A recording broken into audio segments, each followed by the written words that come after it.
नमस्कार, स्वागत है आपका रिपोर्ट राजस्थान में। मैं हूं कर्णिका आपके साथ। तो शुरू करते हैं इस वक्त की बड़ी खबरों के साथ।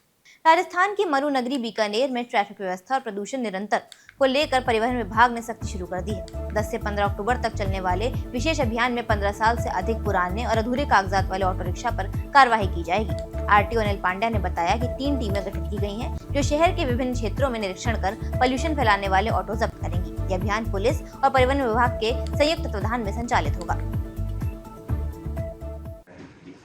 बीकानेर शहर में यातायात व्यवस्था को सुचारू बनाए रखने के लिए और प्रदूषण रहित बनाने के लिए शहर को हमने एक विशेष अभियान चलाया, जिसमें आज दिनांक 10 अक्टूबर से 15 अक्टूबर तक 5 दिवसीय विशेष अभियान में जो 15 वर्ष पुराने ऑटो रिक्शा संचालित हो रहे हैं, जिनका दस्तावेज नहीं है, जिनके वैलिडिटी समस्त दस्तावेज खत्म हो गई है और जो कबाड़ की स्थिति में है, ऐसे संचालित होने वाले ऑटो रिक्शाओं के खिलाफ कड़ी कार्रवाई की जाएगी और उनको सीज़ किया जाएगा।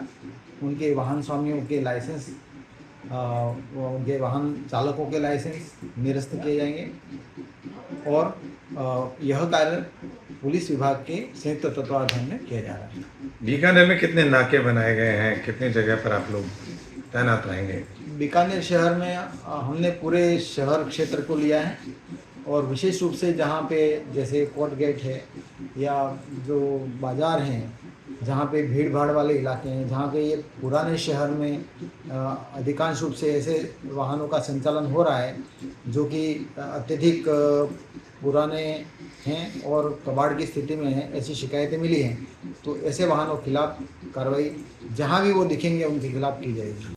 शिक्षा, संस्कृति, पर्यावरण और सेवा जैसे विषयों पर जागरूकता और समर्पण की भावना को बढ़ावा देने के उद्देश्य से यूनाइटेड ग्लोबल पीस फाउंडेशन द्वारा 11 और 12 अक्टूबर को बीकानेर के लक्ष्मी निवास पैलेस में 2 दिवसीय तीसरी नेशनल कॉन्फ्रेंस सर्वे भवन्तु सुखिन का आयोजन किया जा रहा है। फाउंडेशन के संस्थापकों में से एक शक्ति सिंह ने बताया कि सम्मेलन में पर्यावरण संरक्षण, प्रदूषण नियंत्रण, जल संरक्षण और सतत जीवन शैली जैसे मुद्दों पर व्यवहारिक मॉडल प्रस्तुत किए जाएंगे। साथ ही सामाजिक कल्याण, करुणा आधारित समाज निर्माण, नैतिक शासन प्रणाली और पारदर्शी प्रशासनिक मॉडल पर भी चर्चा होगी। इस कार्यक्रम में विवेकानंद केंद्र कन्याकुमारी की उपाध्यक्ष पद्मश्री निवेदिता भंडारे, भारतीय कॉर्पोरेट मामलों के महानिर्देशक कुमार सिंह, कोल इंडिया लिमिटेड के डायरेक्टर डॉक्टर विनय रंजन और IIM बोधगया की प्रोफेसर विनीता सहित कई प्रतिष्ठित हस्तियां शामिल होंगी। यूनाइटेड ग्लोबल पीस फाउंडेशन और यूनाइटेड कॉन्शियसनेस के संयुक्त तत्वाधान में तीसरी सेवा परमो धर्म के आधार पर एक ये कॉन्फ्रेंस, जिसमें भारत देश के विभिन्न क्षेत्रों के बड़े प्रोफेसर, बड़े पर्यावरणविद, कुछ एक पद्मश्री, अलग अलग क्षेत्रों के लोग इसमें भाग लेंगे, जो कि आने वाले समय में सेवा और शांति और आने वाले समय में रोजगार से कैसे लोगों को मजबूत किया जाए, शिक्षा से कैसे लोगों को मजबूत किया जाए, इसके लिए ये 2 दिवसीय ये प्रेस कॉन्फ्रेंस यहाँ बीकानेर में यूनाइटेड ग्लोबल पीस फाउंडेशन, जो कि आज से 1 साल पहले सूर्यागढ़ जैसलमेर में लॉन्चिंग हुई, उस यूनाइटेड ग्लोबल पीस फाउंडेशन और यूनाइटेड कॉन्शियसनेस के संयुक्त तत्वाधान में ये प्रेस कॉन्फ्रेंस 2 दिन की, कल 11 अक्टूबर और परसों 12 अक्टूबर को यहाँ बीकानेर में आयोजित। सर, 2 दिवसीय ये जो कार्यक्रम आयोजित हो रहा है उसमें तमाम बड़ी इंडस्ट्रीज से जुड़े हुए लोग, डायरेक्टर्स, ये सब आएंगे। क्या माने बीकानेर में कोई CSR फंड्स वगैरह भी कहीं ना कहीं बीकानेर के लोगों के लिए खास कोई किसी तरह का कोई रोजगार? देखिए, निश्चित रूप से जब कहीं भी कोई कार्य किया जाता है तो उसके सुखद परिणाम निश्चित रूप से आया करते हैं। इंतजार कीजिए समय का, निश्चित सुखद परिणाम। मुख्य टॉपिक क्या रहेंगे? सेवा परमो धर्म है और शांति डेवलपमेंट की बात उद्देश्य है कॉन्फ्रेंस, जो शांति अंतरिक्ष शांति, इस स्लोगन को केंद्र में रखते हुए ये कॉन्फ्रेंस आयोजित की जा रही है। और जहाँ तक आपने रोजगार की बात कही, कुछ एक प्रपोजल्स इस तरह के बनाए जा रहे हैं कि उन प्रपोजल्स को भारत देश के प्रधानमंत्री जी तक भेजा जाए, रोजगार से मजबूत करने के लिए और शिक्षा से मजबूत। क्या वे लोग भी सहयोगी बनेंगे आप लोगों के, क्योंकि आप लोग कई शादी वगैरह तमाम चीजें करते हैं? देखिए, सरकारें सारा काम नहीं कर सकती, ये हमारे समाज की, सोसाइटी में रहने वाले सभी लोगों की ड्यूटी है, सभी संगठनों की, सभी सामाजिक संगठनों की ड्यूटी है कि हम आपस में एक दूसरे का हाथ थामें और सरकारों को भी मजबूत करने के लिए कुछ एक ऐसे प्रपोजल्स, एक ऐसी पॉलिसीज कि आने वाले समय में रोजगार से मजबूत करने के लिए, चाहे वो सोलर के क्षेत्र में हो, चाहे होटल के क्षेत्र में हो, चाहे अन्य किसी क्षेत्र में, ये मजबूत करने के लिए और कुछ एक प्रपोजल बनाकर आने वाले 13 अक्टूबर तक बनाए जाए। सर, आपने और अपने ऑर्गेनाइजेशन को इसके अंदर भी कुछ कार्य करना चाहिए। देखिए, निश्चित रूप से जैसा मैंने पूर्व में भी कहा कि सोलर को लेकर कि प्रकृति का संतुलन बना रहे, लोगों को रोजगार भी मिले और प्रकृति का संतुलन भी बना रहे, इसके लिए एक लंबी चौड़ी बातचीत और कुछ एक प्रपोजल्स ऐसे बनाए जा रहे हैं। 13 अक्टूबर को इस सारी मामले पर अपन खुल के विस्तृत चर्चा करें। राजस्थान के बयाना में करवा चौथ के पर्व पर इस बार भी किन्नर समुदाय ने अपनी पारंपरिक झलक से माहौल को उल्लासमय बना दिया। रंग बिरंगे परिधानों में सजे किन्नर बाजारों में नाचते गाते नजर आए और व्यापारियों सहित आम लोगों को करवा चौथ व दिवाली की शुभकामनाएं दी। इसके बदले में लोगों ने उन्हें नगद बख्शीश दी और उनके साथ खुशी के पल साझा किए। किन्नर समुदाय की मुखिया पूनम मौसी ने बताया कि वे हर वर्ष दिवाली से पहले अपने जजमानों और समाज के लोगों से मिलने व आशीर्वाद देने निकलती हैं। उन्होंने कहा कि लोगों का प्यार और सम्मान उन्हें प्रेरित करता है कि वो सबकी खुशहाली और उन्नति के लिए परमपिता परमात्मा से प्रार्थना करें। भारतीय परंपराओं के अनुसार किन्नर समाज का धार्मिक और आध्यात्मिक रूप से विशेष स्थान माना गया है। संभागीय आयुक्त डॉक्टर टीना सोनी ने डीग जिले का दौरा कर ग्रामीणों और शहरी सेवा शिविरों की जमीनी हकीकत पर की। उन्होंने गुहाना में आयोजित ग्रामीण शिविरों में विभागीय स्टॉलों का निरीक्षण करते हुए योजनाओं की प्रगति जानी और आमजन की शिकायतों का मौके पर निस्तारण कराया। जल संसाधन विभाग से संबंधित शिकायतों पर उन्होंने तुरंत नहर की जमीन की पुनः पैमाइश कराने के निर्देश दिए। इसके बाद उन्होंने डीग शहर के गोवर्धन रोड स्थित सैनी धर्मशाला में चल रहे शहरी सेवा शिविर का भी निरीक्षण किया। उन्होंने अधिकारियों को वार्डों का भौतिक निरीक्षण कर समस्याओं का त्वरित समाधान सुनिश्चित करने के निर्देश दिए। निरीक्षण के दौरान डॉक्टर सोनी ने स्वामित्व योजना के तहत 9 लाभार्थियों को पट्टे वितरित किए और गोद भराई कार्यक्रम में भाग लिया। उन्होंने कहा कि सरकार की योजनाओं का लाभ अंतिम छोर तक पहुंचे, यही प्रशासन की प्राथमिकता है। डीग के ऐतिहासिक और सांस्कृतिक गौरव का प्रतीक डीग महोत्सव 2025 शुक्रवार को उत्साह और भव्यता के साथ मनाया गया।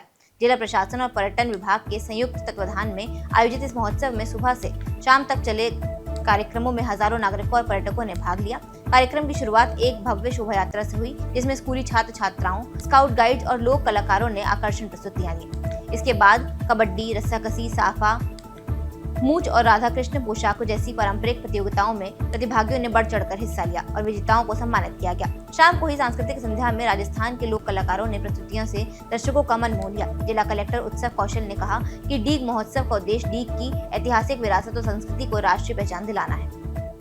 कोटा जिले की लटूरी पंचायत में मां गायत्री देव संस्कृति गौशाला संचालन मंडल की बैठक में गौशाला को आत्मनिर्भर बनाने और को लेकर कई अहम सुझाव रखे गए। बैठक में 50 लाख रुपए की लागत से बायोगैस प्लांट निर्माण पर भी चर्चा हुई। गौशाला अध्यक्ष खेमराज यादव ने कहा कि जब तक आत्मनिर्भरता की दिशा में ठोस प्रयास नहीं होंगे, तब तक दूध उत्पादन में वृद्धि संभव नहीं है। वार्षिक सामूहिक बैठक में सभी सदस्यों ने अपने विचार साझा किए और कार्यकारिणी का पुनर्गठन किया गया, जिसमें अधिकतर पुराने पदाधिकारियों को पुनः जिम्मेदारी सौंपी गई। इस दौरान एक भामाशाह द्वारा दिए गए 20 लाख रुपए के सहयोग की सराहना करते हुए उनके सम्मान को लेकर भी चर्चा की गई। गौशाला का बैठक का आयोजन किया गया। बैठक में मुख्य उद्देश्य हमारा जो यहाँ का जो गोवर्धन योजना के अंतर्गत जो बायोगैस प्लांट लग रहा है, जिससे कि यहाँ के लिए पॉम DAP प्लस है ना जो यूरिया का उत्पादन होगा गोबर से। तो हम सबका संकल्प है कि ये जो हमारे जो मिशन है ना ये पूरा हो और यहाँ के किसानों के लिए है ना आगे खेती के लिए है ना जो मील का पत्थर हो। अपनी ऐतिहासिक धरोहर और रंगीन फव्वारों के लिए प्रसिद्ध जल महलों की नगरी डीग में पर्यटन विभाग और जिला प्रशासन के संयुक्त तत्वाधान में डीग महोत्सव का भव्य आयोजन हुआ।